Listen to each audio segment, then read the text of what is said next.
आम्ही आता ग्रँड रोडवरून आम्ही घरी निघालेलो आहे. घरी निघून शनी आता तो कोंबडा वगैरे घेतलेला आहे आणि घरी जाऊन मस्त तिची पूजा वगैरे करणार आणि भरपूर काही ते जेवण वगैरे बनवणार. काही थोडे पाहुणे वगैरे येतील जेवायला. त्यांना कारण जत्रा असली की कोंबड्याची जत्रा म्हणजे खूप देवांचं कुलदैवत आहे. त्यासाठी कोंबडा वगैरे कापावं लागतं आम्हाला लोकांना. आणि ते थांबलेलो आहे आम्ही मसाला वगैरे घेण्यासाठी. मसाला घेतो आहे कारण कोथिंबीर वगैरे सर्व कालवण्यासाठी लागणारच. मटणाचा रस्सा म्हटलं आहे की त्याला मसाला हवायच. आणि कोथिंबीर वगैरे घेतलेले आहे. माझ्या नवऱ्या इथे उभे आहे त्यांची वाट बघत. ते म्हणतात मी विकू का भाजी घ्यायलासाठी भाजी घेण्यासाठी. तर मला हां विका. त्यांना मी बोला विका.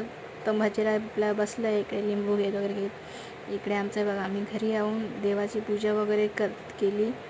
घरी आल्यावर पूजा वगैरे केली. तर देवांना देव वगैरे आंघोळ वगैरे घालून त्यांची पूजा वगैरे करत ठेवलेली आहे.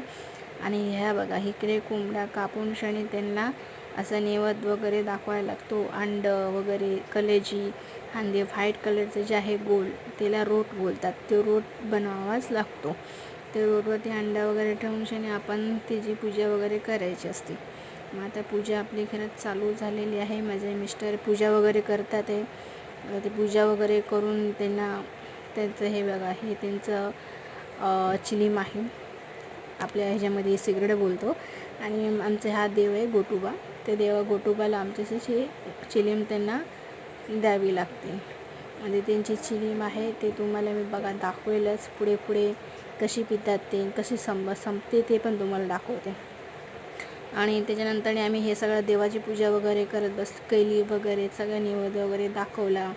आणि ते सगळं तर आम्ही हळूहळू तुम्हाला कसं काही होतं पुढे तेही तुम्हाला हे आमच्या आषाढ महिन्यामध्ये आम्हाला अशी पूजा करावीच लागते.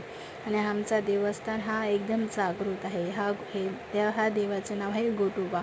हे बघा ही सिगरेट त्यांची चिलीम आम्ही जाळलेली होती. त्याने ते चिलीम आता ऑटोमॅटिक ते हे होते बघा ते चिलीम फुकतात म्हणजे वळतात. तसे ते वळत आहे बघा. तुम्हाला स्पष्ट दाखवते. स्पष्ट तुम्हाला दिसेलच कसे बघा त्याची आग वगैरे कशी लागलेली आहे. कसं ते फुकतात. आणि हे खरंच आमचे देवाचे कुलदेवाचे जे आमची जागृत देव आहे ते. मग मला त्यांची खूप काळजी वगैरे घ्यावी लागते. प्रत्येक आखाड्यामध्ये आम्हाला हे सर्व करावंच लागतं. आणि हे आमचं कुलदैवत आहे गोटुबा. आणि आम्ही गोटुबाची दरवर्षी प्रत्येक वर्षी न चुकता आम्हाला पूजा करावी लागते. आणि आम्हाला कसं वाटलं लाईक करा, फॉलो करा, कमेंटमध्ये सांगा की कशी वाटली आमची जत्रा. Hi bye. भेटू पुन्हा नंतरनी.